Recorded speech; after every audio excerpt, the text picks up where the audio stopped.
या मीरा जनताप पाप शपहा या विश्व विश्रांतिदा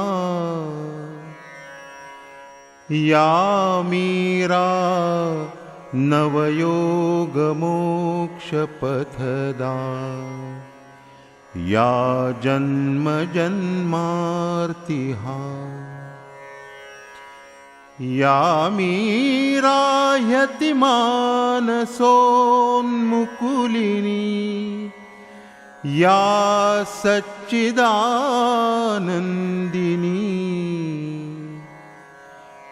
सा मीरा जननी जगद्विजयिनी प्रीत्या प्रसन्नास्तु नः।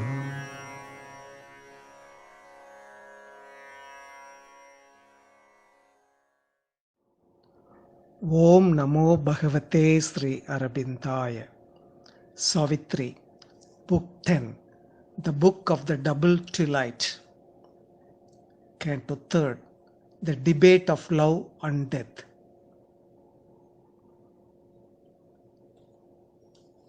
A sad, destroying cadence, the voice sank.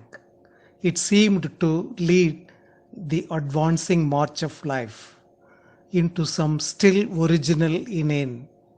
But Savitri answered to Almighty Death, O dark-browed sophist of the universe, who veils the real with its own idea, hiding with brute objects nature's living face, masking eternity with thy dance of death, thou hast woven the ignorant mind into a screen and made of thought errors purveyor and scribe, and a false witness of mind's servant sense, an ethic of the sorrow of the world, champion of a harsh and sad philosophy. Thou hast used words to shutter out the light, and called in truth to vindicate a lie. A lying reality is falsehood's crown, and a perverted truth her richest gem. O death, thou speakest truth, but truth that slays. I answer to thee with the truth that saves. A traveler, new discovering himself, one made of matter's world his starting point. He made of nothingness his living room, and night a process of the eternal light, and death a spur towards immortality. God wrapped his head from sight in matter's cowl, his consciousness dived into inconscient depths. All knowledge seemed a huge dark nescience, infinity wore a boundless zero's form. His abysms of bliss became insensible deeps, eternity a blank spiritual vast. Annulling an original nullity, the timeless took its ground in emptiness, and drew the figure of a universe, that the spirit might adventure into time and wrestle with adamant necessity, and the soul pursue a cosmic pilgrimage. A spirit moved in black immensities and built a thought in ancient nothingness. A soul was lit in God's tremendous void, a secret laboring glow of nascent fire. In Nihil's gulf his mighty puissance wrought. She swung her formless motion into shapes, made matter the body of the bodiless. Infant and dim the eternal mights awoke. In inert matter breathed a slumbering life. In a subconscient life mind lay asleep. In waking life it stretched its giant limbs, to shake from it the torpor of its drowse. A senseless substance quivered into sense. The world's heart commenced to beat, its eyes to see. in the crowded dump vibrations of your brain. Thought fumbled in a ring to find itself, discovered speech and fed the newborn world that bridged with spans of light the world's ignorance. In waking mind, the thinker built his house. A reasoning animal willed and planned and sought. He stood erect among his brute compeers. He built life new, measured the universe, opposed his fate, and wrestled with unseen powers. Conquered and used the laws that rule the world, and hoped to ride the heavens and reach the stars. A master of his huge environment. Now through mind's windows stares the demigod, hidden behind the curtains of man's soul. He has seen the unknown, looked on truth's veilless face. A ray has touched him from the eternal sun, motionless, voiceless in foreseeing depths. He stands awake in supernature's light and sees a glory of arisen wings and sees the vast descending might of God. O death, thou look'st on an unfinished world, assailed by thee and of its road unsure, peopled by imperfect minds and ignorant lives, and sayest God is not and all is vain. How shall the child already be the man? Because he is infant, shall he never grow? Because he is ignorant, shall he never learn? In a small fragile seed a great tree lurks. In a tiny gene a thinking being is shut. A little element in a little sperm. It grows and is a conqueror and a sage. Then wilt thou spew out, death, God's mystic truth? Deny the occult spiritual miracle. Still wilt thou say, there is no spirit, no God. A mute material nature wakes and sees. She has invented speech, unveiled a will. Something there waits beyond towards which she strives. Something surrounds her into which she grows. To uncover the spirit, to change back into God, to exceed herself is her transcendent task. In God, concealed the world began to be. Tardily, it travels towards manifest God. Our imperfection towards perfection toils. The body is the chrysalis of a soul. The infinite holds the finite in its arms. Time travels towards revealed eternity. A miracle structure of the eternal mage, matter its mystery, hides from its own eyes. A scripture written out in cryptic signs, an occult document of the all-wonderful's art. All here bear witness to his secret might. In all we feel his presence and his power. A blaze of his sovereign glory is the sun. A glory is the gold and glimmering moon. A glory is his dream of purple sky. A march of his greatness are the pealing stars. His laughter of beauty breaks out in green trees. His moments of beauty tremble in a flower. The blue seas chant, the rivulets' wandering voice, are murmurs falling from the Eternal's heart. This world is God fulfilled in outwardness. His ways challenge our reason and our sense. By blind brute movements of an ignorant force, by means we slight a small, obscure or base. A greatness founded upon little things. He has built a world in the unknowing void. His forms he has massed from infinite small dust. His marvels are built from insignificant things. If mind is crippled, life untaught and crude, if brutal masks are there and evil acts, they are incidents of his vast and varied plot. His great and dangerous dramas needed steps. He makes with these and all his passion play, a play and yet no play, but the deep scheme of a transcendent wisdom finding ways to meet her Lord in the shadow and the night. Above her is the vigil of the stars, watched by a solitary infinitude. She embodies in dumb matter the divine, in symbol minds and lives the absolute.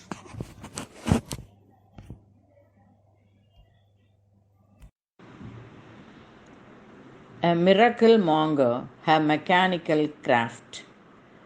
Matter's machine worked out the laws of thought. Life's engine served the labor of her soul. The mighty mother, her creation wrought, a huge caprice self-bound by iron laws, and shut God into an enigmatic world. She lulled the omniscient into nescient sleep.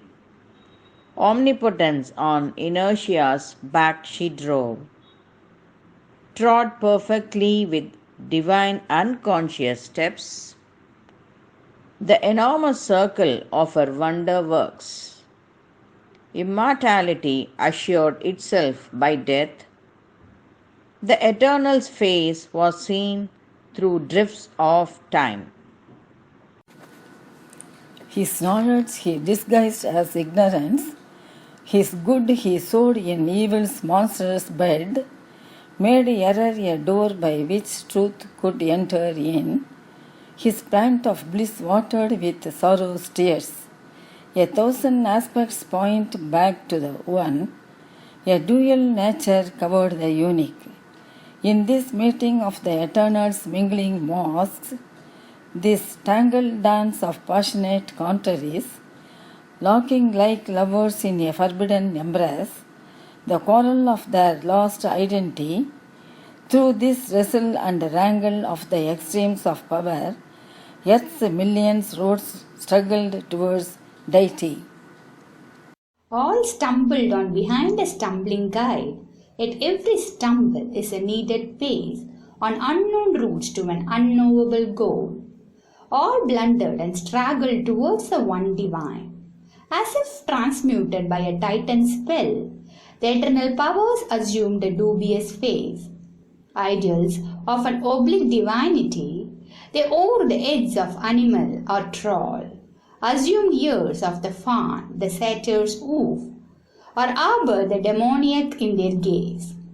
A crooked maze they made of thinking mind, they suffered a metamorphosis of the heart, admitting bacchanal revelers from the night into its sanctuary of delights, as in a Dionysian masquerade.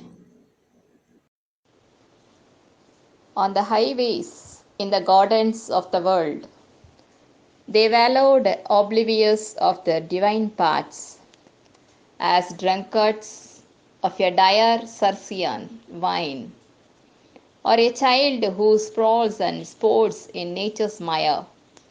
Even wisdom, hewer of the roads of God, is a partner in the deep disaster's game.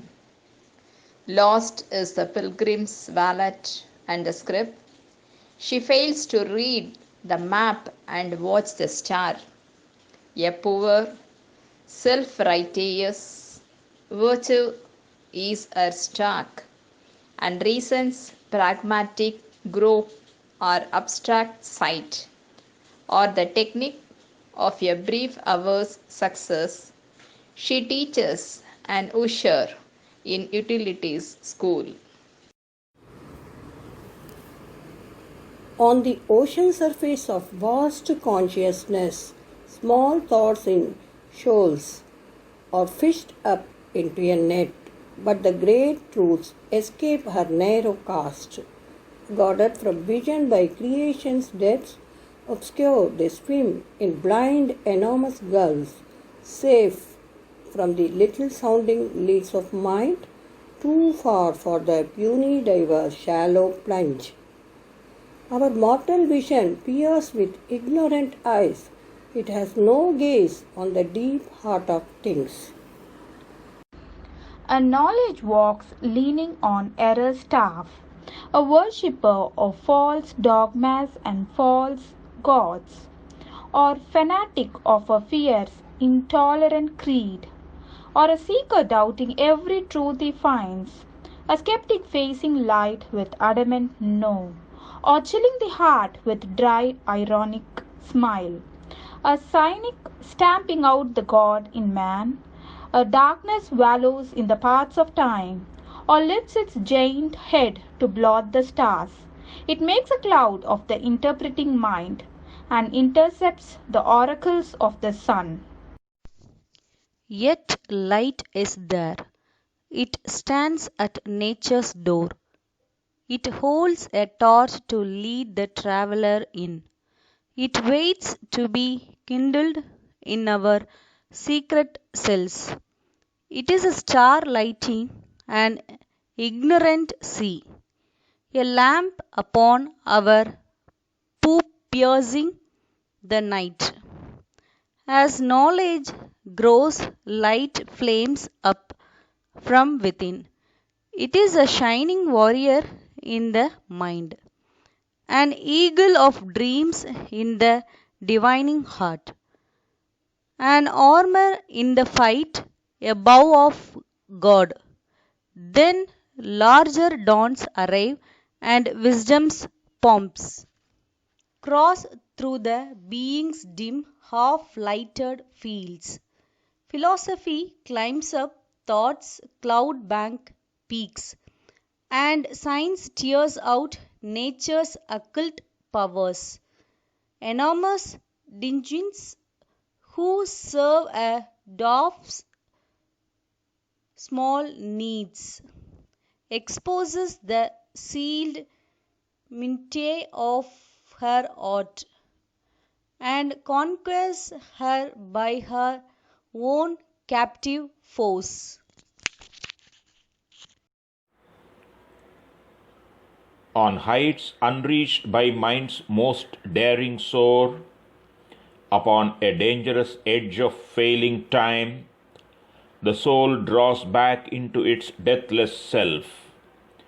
Man's knowledge becomes God's supernal ray.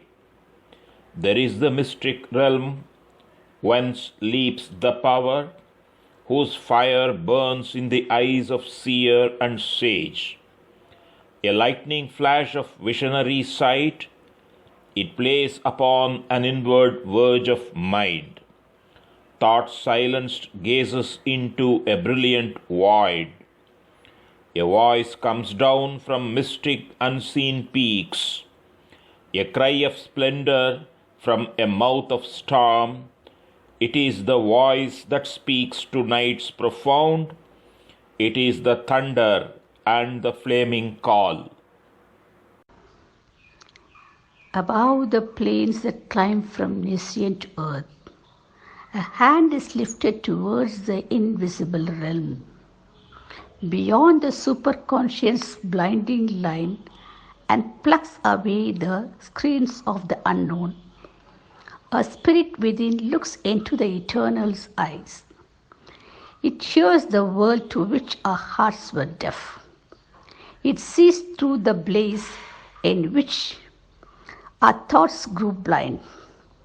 It drinks from the naked breast of glorious truth. It learns the secret of eternity. Thus all was plunged into the riddling night. Thus all is raised to meet a dazzling sun. O death, this is the mystery of thy reign.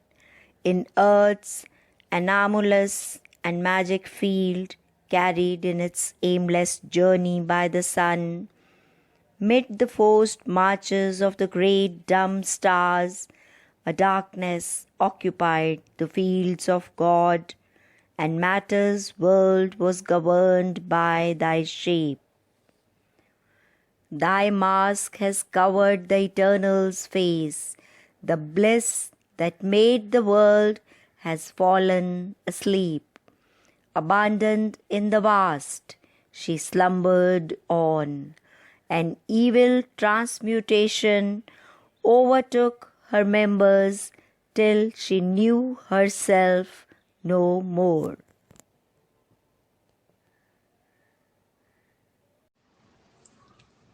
Only through her creative slumber fleet,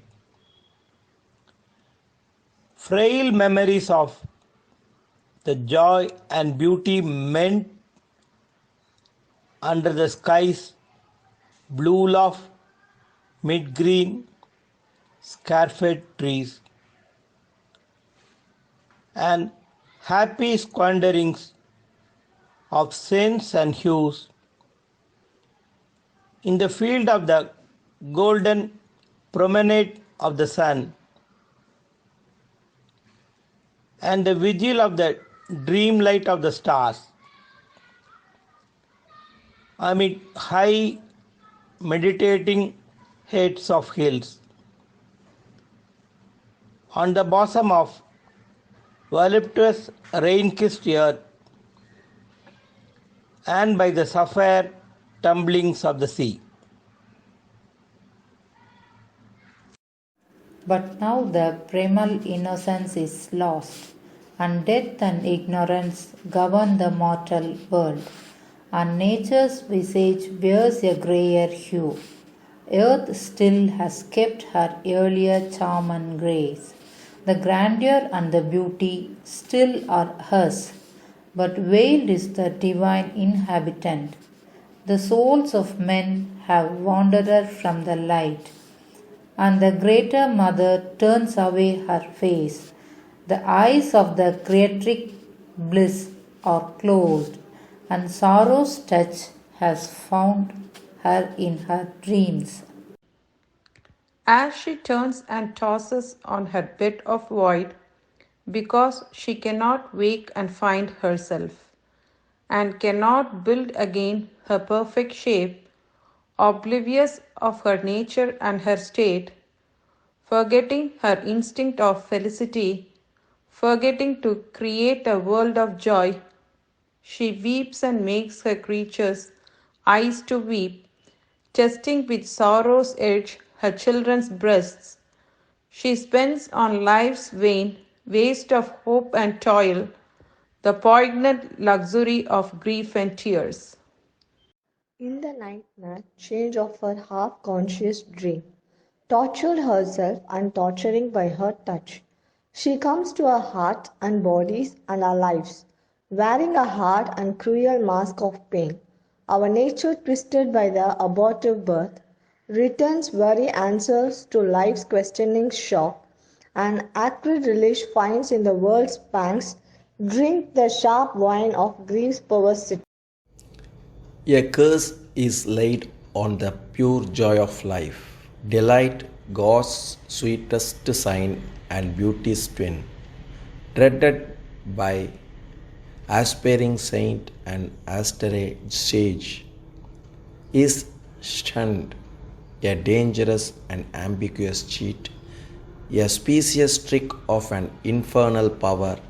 It tempts the soul to its self-hurt and fall. A Puritan god made pleasure a poisonous fruit, or red drug in the marketplace of death, and sin the child of nature's ecstasy. Yet every creature hunts for happiness, buys with harsh pangs or tears by violence.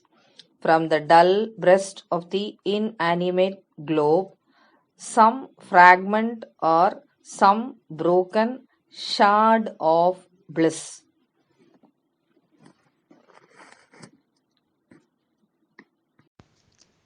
Even joy itself becomes a poisonous draught. Its hunger is made a dreadful hook of fat. All means are held good to catch a single beam. Eternity sacrificed for a moment's bliss. Yet for joy and not for sorrow earth was made, and not as a dream in endless suffering time. Although God made the world for his delight, an ignorant power took charge and seemed his will, and death's deep falsity has mastered life. All grew a play of chance, stimulating fate. A secret air of pure felicity, deep like a sapphire heaven, our spirit's breath. Our hearts and bodies feel its obscure call. Our senses grope for it and touch and loss. If this withdrew, the world would sink in the void. If this were not, nothing could move or live. A hidden bliss is at the root of things. A mute delight regards time's countless works. To house God's joy in things, space give wide room. To house God's joy in self, our souls were born. This universe and world enchantment gods. Its objects are carved cups of world delight, whose charmed wine is some deep soul's rapture drink. The all wonderful has packed heaven with his dreams. He has made blank ancient space his marble house. He spilled his spirit into matter's signs. His fires of grandeur burn in the great sun. He glides through heaven, shimmering in the moon. He is beauty caroling in the fields of sound. He chants stanzas of the woods of wind. He is silence watching in the stars at night. He wakes at dawn and calls from every bough, lies stunned in the stone and dreams in flower and tree. Even in this labor and dolor of ignorance, on the hard perilous ground of difficult earth, in spite of death and evil circumstance, a will to live persists, a joy to be. There is a joy in all that meets the sense, a joy in all experience of the soul, a joy in evil and a joy in good, a joy in virtue and a joy in sin. Indifferent to the threat of karmic law, joy dares to grow upon forbidden soil. Its sap runs through the plant and flowers of pain. It thrills with the drama of fate and tragic doom. It tears its food from sorrow and ecstasy. On danger and difficulty whets its strength.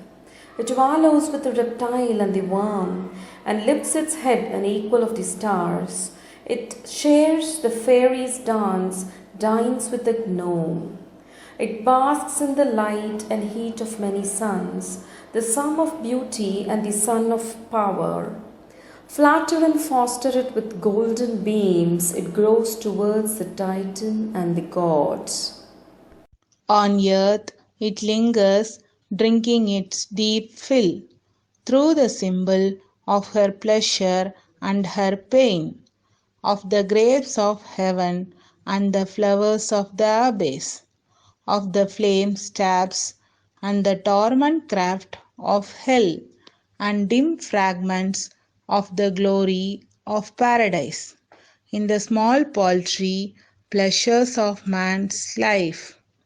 In his petty passions and joys it finds a taste in tears and torture of broken hearts, in the crown of gold and in the crown of thorns, in life's nectar of sweetness and its bitter wine. All being it explores for unknown bliss, sounds all experience for things new and strange. Life brings into the earthly creature's days a tongue of glory from a brighter sphere. It deepens in his musings and his art. It leaps at the splendor of some perfect word. It exults in his high resolves and noble deeds, wanders in his errors, dares the abyss brink. It climbs in his climbings, wallows in his fall. Angel and demon brides his chamber share, possessors or competitors for life's heart. To the enjoyer of the cosmic scene, his greatness and his littleness equal are, his magnanimity and meanness hues, cast on some natural background of the gods. The artist's skill he admires who planned it all, but not forever endures his danger game beyond the earth but meant for delivered earth. Wisdom and joy prepare their perfect crown. Truth superhuman calls to thinking man. At last the soul turns to eternal things. In every shrine it cries for the clasp of God. Then is there played the crowning mystery. Then is achieved the longed for miracle. Immortal bliss her wide celestial eyes opens on the stars, she stirs her mighty limbs. Time thrills to the suffix of her amour song, and space fills with a wide beatitude. Then, leaving to its grief the human heart, abandoning speech and the name-determined realms, through a gleaming, far-seen sky of wordless thought, through naked, thought-free heavens of absolute sight, she climbs to the summits where the unborn idea, remembering the future that must be, looks down upon the works of laboring force, immutable above the world it made. In the vast golden laughter of truth's sun, like a great heaven bird on a motionless sea, is poised her winged ardor of creative joy on the still deep of the eternal's peace. This was the aim, this the supernal law, nature's allotted task when beauty drenched in dim mist waters of inconscient sleep. Out of the void, this grand creation rose.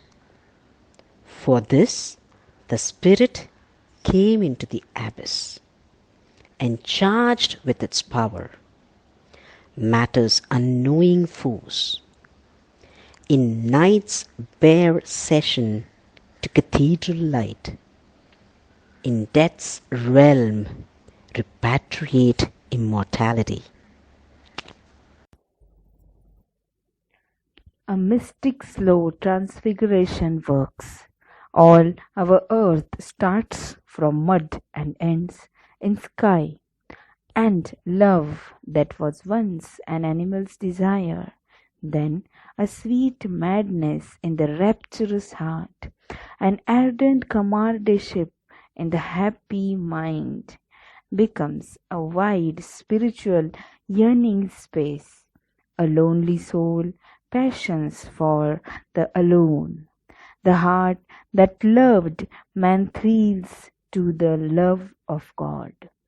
A body is his chamber and his shrine.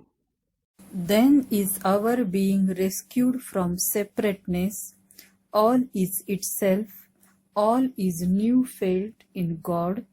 A lover leaning from his cloister's door gathers the whole world into his single breast. Then shall the business fail of night and death.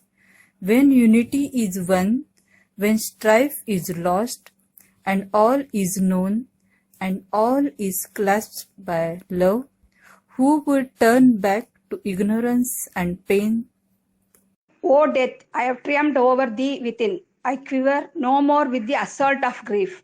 A mighty calmness seated deep within has occupied my body and my sense. It takes the world's grief and transmutes to strength. It makes the world's joy one with the joy of God. My love eternal sits throned on God's calm. For love must soar beyond the very heavens and find its secret sense ineffable. It must change its human ways to ways divine, yet keeps its sovereignty of earthly bliss. Hold it, not for my heart's sweet poignancy, not for my happy body's bliss alone. I have claimed from thee the living Satyavan, but for his work and mine, a sacred charge.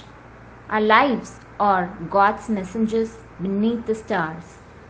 To dwell under the death's shadow they have come, tempting God's light to earth for the ignorant race. Is love to fill the hollow in men's hearts, his bliss to heal the unhappiness of the world. For I, the woman, am the force of God, he, the eternal delicate soul in man. My will is greater than thy law, O death. My love is stronger than the bonds of fate. Our love is the heavenly seal of the Supreme. I got that seal against thy rending hands. Love must not cease to live upon the earth, for love is a bright link twixt earth and heaven. Love is the far transcendent angel here. Love is man's line on the absolute. But to the woman death the god replied, with the ironic laughter of his voice discouraging the labor of the stars. Even so men cheat the truth with splendid thoughts. Thus wilt thou hire the glorious charlatan mind, to weave from his ideal's gossamer air a fine raiment of thy body's new desires, and thy heart's clutching greedy passion clothe. Daub not the web of life with magic hues.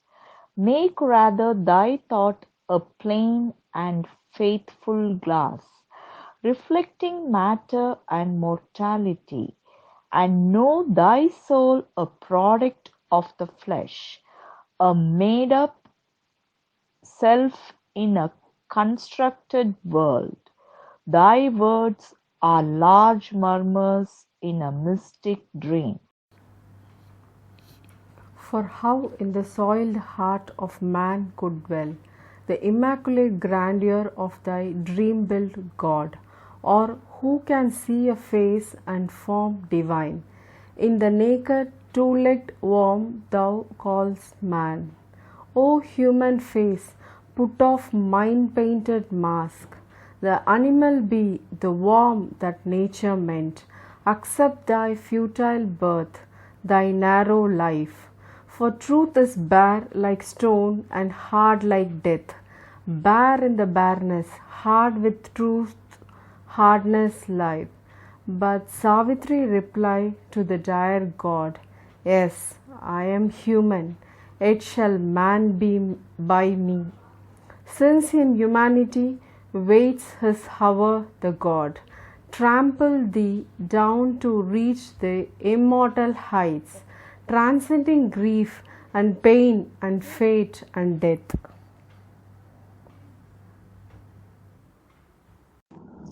Yes, my humanity is a mask of God. He dwells in me, the mover of my acts.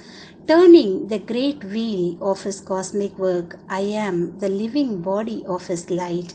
I am the thinking instrument of his power.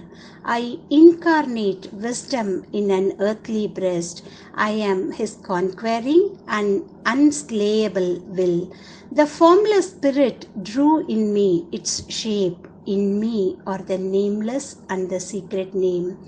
Death from the incredulous darkness sent its cry, O priestess in imagination's house. Persuade first nature's fixed immutable laws and make the impossible thy daily work. How canst thou force to wed two eternal foes, irreconcilable in their embrace? They cancel the glory of their pure extremes, and unhappy wedlock maims their stunted force. How shall thy will make one the true and false, where matter is all, their spirit is a dream? If all are the spirit, matter is a lie, and who was the liar who forged the universe? The real with the unreal cannot mate. He who would turn to God must leave the world. He who would live in the spirit must give up life. He who has met the self renounces self.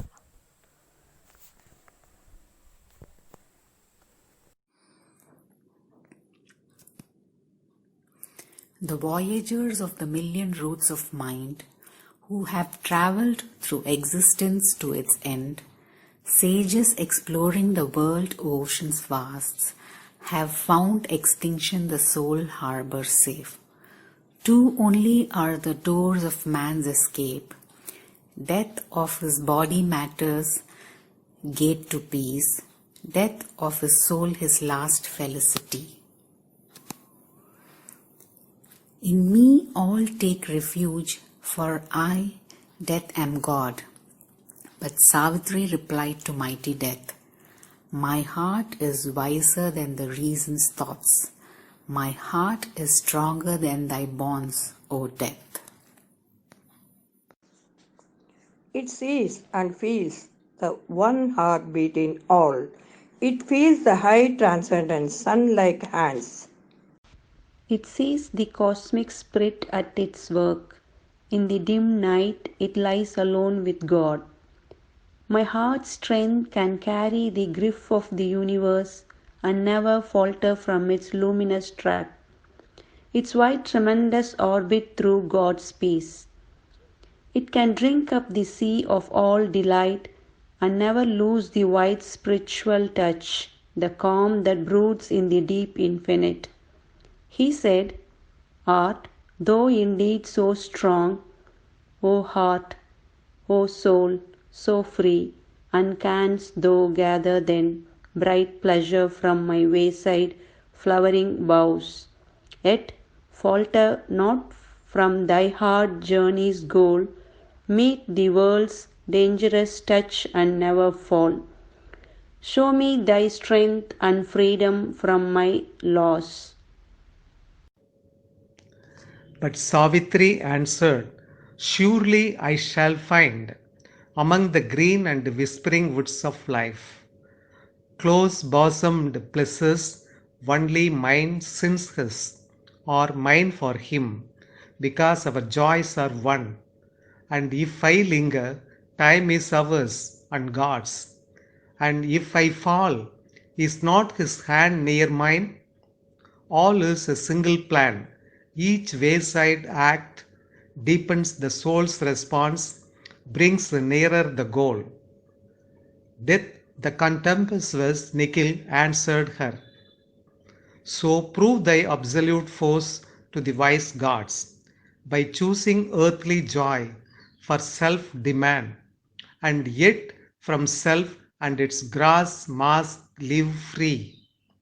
Then will I give thee all thy soul desires, all the brief joys earth keeps for mortal hearts. Only the one dearest wish that outweighs all, hard loss forbid and thy ironic fate. My will once wrought remains unchanged through time, and Satyavan can never again be thine. But Savitri replied to the vague power, if the eyes of darkness can look straight at truth, look in my heart and knowing what I am. Give what thou wilt or what thou must, O death. Nothing I claim but Satyavan alone. There was a hush as if of doubtful fates. As one disdainful still who ails a point, death bowed his sovereign head in cold assent. I give to thee, saved from death and poignant fate, whatever once the living Satyavan desired in his heart for Savitri. Bright noons I give thee and unwounded dawns, daughters of thy own shape in heart and mind, fair hero sons and sweetness undisturbed, of union with thy husband dear and true. And thou shalt harvest in thy joyful house felicity of thy surrounded eves.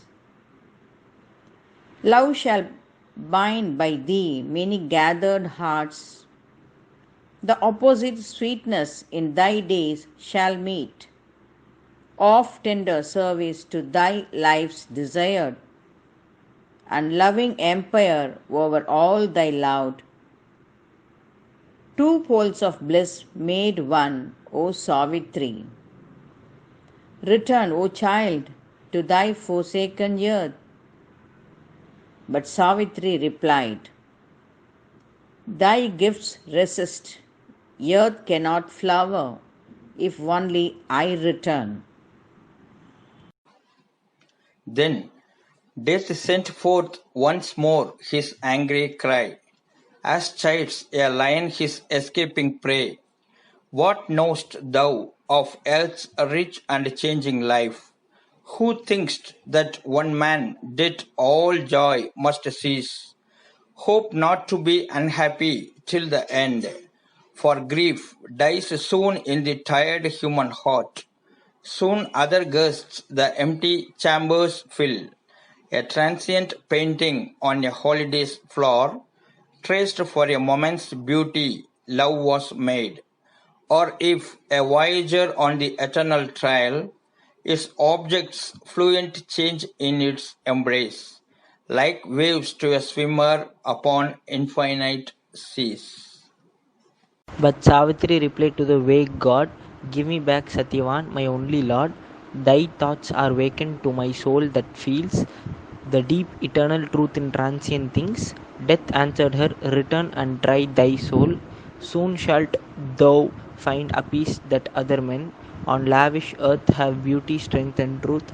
And when thou hast half forgotten one of these, shall win himself around thy heart that needs some human answering heart against thy breast.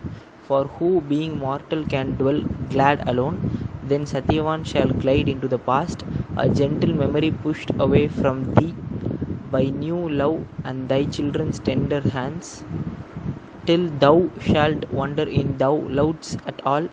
Such is the life earth's travail has conceived, a constant stream that never is the same." But Savitri replied to mighty death, "O dark, ironic critic of God's work, thou mocks the mind and body's faltering search for what the heart holds in a prophet heart, and the immortal spirit shall make its own. Mine is a heart that worshipped, though forsaken, the image of the God its love adored. I have burnt in flame to travel in his steps. Are we not they who bore vast solitude, seated upon the hills alone with God? Why those thou vainly strive with me, O death? A mind delivered from all twilight thoughts, to whom the secrets of the gods are plain. For now at last I know beyond all doubt, the great stars burn with my unceasing fire, and life and death are both its fuel made. Life only was my blind attempt to love. Earth saw my struggle, heaven my victory. All shall be ceased, transcendent there shall kiss, casting their veils before the marriage fire, the eternal bridegroom and eternal bride. The heavens accept our broken flights at last. On our lives' prow that breaks the waves of time, no signal light of hope has gleamed in vain."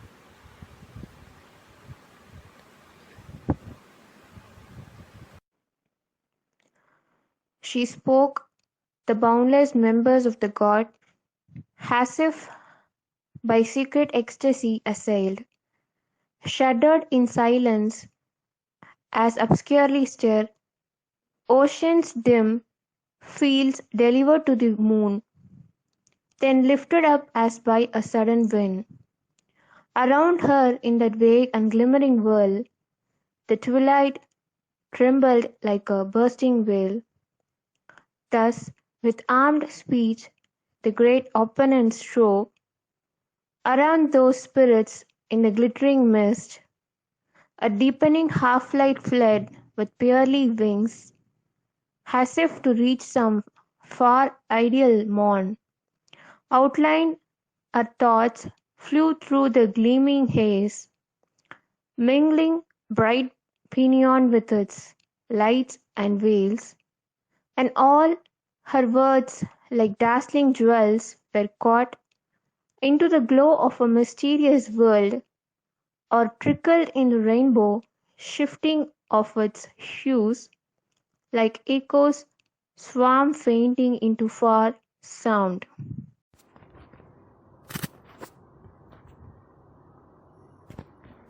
All utterance, all mood must there become, an unenduring tissue sewn by mind, to make a gossamer robe of beautiful change.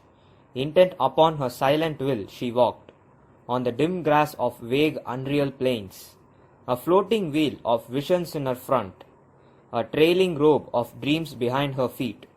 But now her spirit's flame of conscient force, retiring from a sweetness without fruit, called back her thoughts from speech to sit within, in a deep room in meditation's house, for only there could dwell the soul's firm truth, imperishable, a tongue of sacrifice. It flamed unquenched upon the central hearth, where burns for the high house lord and his mate, the homestead's sentinel and witness fire, from which the altars of the gods are lit. All still compelled went gliding on unchanged. Still was the order of these worlds reversed. The mortal led, the god and spirit obeyed, and she behind was leader of their march, and they in front were followers of her will. Onward they journeyed through the drifting ways, vaguely companioned by the glimmering mists. But faster now all fled as if perturbed, escaping from the clearness of her soul, a heaven bird upon jeweled wings of wind, borne like a colored and embosomed fire, by spirits carried in a pearl-hued cave. On through the enchanted dimness moved her soul. Death walked in front of her and Satyavan. In the dark front of death, a failing star. Above was the unseen balance of his fate. End of Canto 3, Book 10. Om Namo Bhagavate Shri Arvindaya. Om Anandamayi Chaitanyamayi Satyamayi Parame.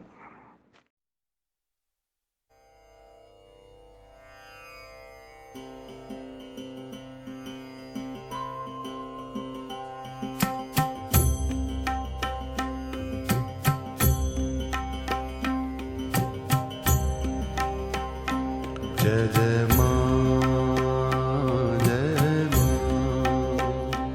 Jai Jai Ma, Jai Ma, Jai Jai Ma,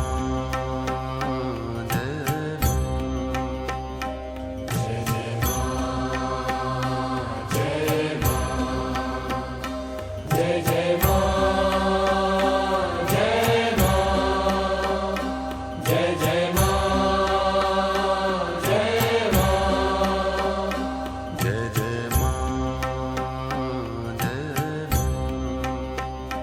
Jai Jai Ma. Jai Jai